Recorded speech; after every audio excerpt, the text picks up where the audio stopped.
Hola, ¿qué tal? Bienvenidos a un nuevo video. En esta ocasión vamos a seguir con el tema de los triángulos desde una perspectiva un poco diferente a lo que estábamos acostumbrados con el estilo de Euclides, que es más o menos el estilo que ha seguido la mayoría de mis videos con respecto a los temas geométricos, pero aquí vamos a hacer un pequeño paréntesis para el importante tema de la clasificación de estas figuras. La clasificación es algo importante dentro de las matemáticas, ya que nos permite entender mejor los objetos estudiados dependiendo de sus características. Aquí los triángulos tienen dos elementos característicos que son los lados y los ángulos. ¿De acuerdo? Espero que sea bastante útil y sin más, pues continuemos.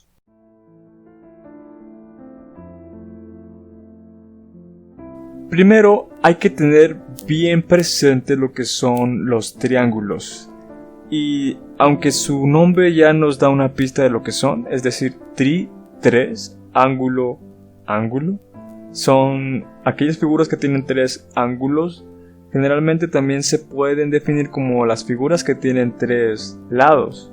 Y que es un lado son segmentos de rectas. Pero hay que tener cuidado, ya que algunos triángulos pueden encajar con esta definición perfectamente sin que haya ningún problema y no son triángulos de los cuales nos imaginamos. Por ejemplo, a continuación se ve este triángulo degenerado. Es un triángulo ya que si nos atenemos a las definiciones, figura de tres lados. Aquí vemos tres segmentos AB, segmento BC y segmento AC. Y también tenemos tres ángulos, ya sea que los tomemos de 0 grados o de 180, son llanos los tres.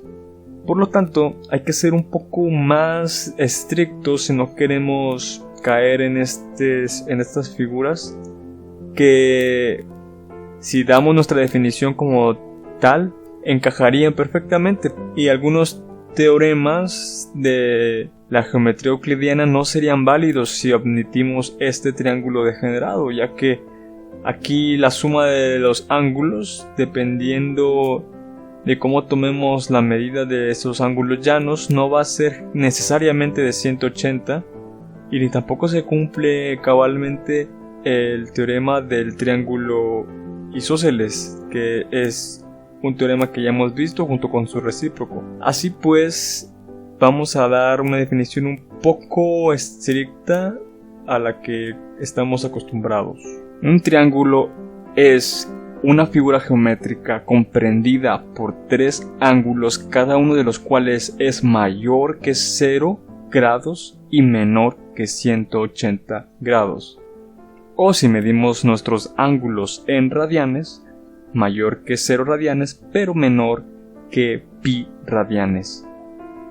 Pasemos entonces a la clasificación de los triángulos como tal. Como hemos dicho, los triángulos tienen dos elementos característicos, sus ángulos y sus lados. Podemos entonces clasificarlos según estos elementos.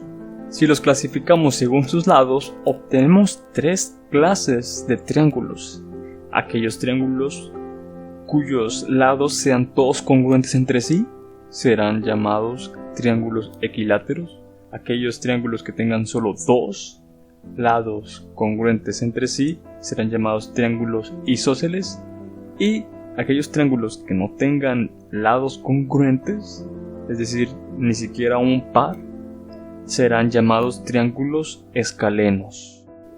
Ahora, clasificarlos con sus ángulos no es tan sencillo como clasificarlos con sus lados, ya que no podemos hacer ese criterio de la congruencia de los ángulos, principalmente gracias a algunos teoremas que ya hemos discutido aquí.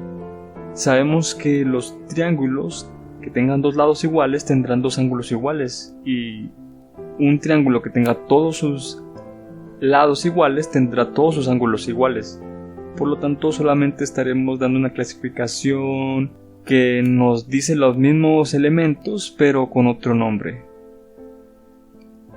Así, la manera de clasificar un triángulo por sus ángulos es la misma manera en la que tenemos de clasificar los ángulos mismos. Si recordamos, los ángulos se generan por la rotación de una línea recta en un punto fijo llamado vértice en un mismo plano. Entonces tenemos un punto crucial que la geometría nos dice que es cuando se genera un ángulo recto, ¿sí? Es decir, de 90 grados o pi medios. Ese ángulo importante, podemos hacer una distinción entre los ángulos antes de llegar al ángulo recto y después de llegar al ángulo recto. Así tenemos un ángulo agudo, si nuestro ángulo es menor que 90 grados, un ángulo recto si es de 90 grados y un ángulo obtuso si es mayor que 90 grados. Y también opcionalmente podemos clasificar como los ángulos llanos, aquellos ángulos que son de 180 grados o que son de 0 grados. Ahora bien, gracias al hecho de que en la geometría euclidiana o plana los triángulos tienen que la suma de sus ángulos interiores es de 180 grados, se deduce que un triángulo tiene cuando mucho un ángulo obtuso, ¿de acuerdo? Entonces podemos clasificar aquellos triángulos que tengan un ángulo obtuso como triángulos obtusángulos, aquellos triángulos que tengan un ángulo recto como triángulos rectos y aquellos triángulos que tengan todos sus ángulos menores que 90 grados, es decir, todos sus ángulos que sean agudos, serán triángulos acutángulos. Ahora bien, hay una especie, un tipo de triángulo acutángulo especial, que es el triángulo que tiene todos sus ángulos congruentes, y ese triángulo se llamará también un triángulo equiángulo. Aunque sabemos que los triángulos equiángulos son realmente equivalentes a los triángulos equiláteros, así que tenemos dos nombres para referirnos a un mismo tipo de triángulo. Tenemos ahora entonces un pequeño ejercicio que deberá ser útil para ver qué tan claro ha quedado el tema. Es una tabla que hay que poner en las celdas en blanco si el triángulo que consiste en los elementos dados en la columna y en la fila existe o no. Si existe ponemos un sí, si no existe ponemos un no. Además pondremos una flecha para implicar que un elemento implica al otro, ¿sí? O dos flechas para indicar que son equivalentes. Un elemento implica el otro elemento. Así que más adelante está la solución, por lo que te sugiero que pauses el video y puedas hacer tus respuestas para colaborarlas al final. Eso ha sido todo. ¡Nos vemos!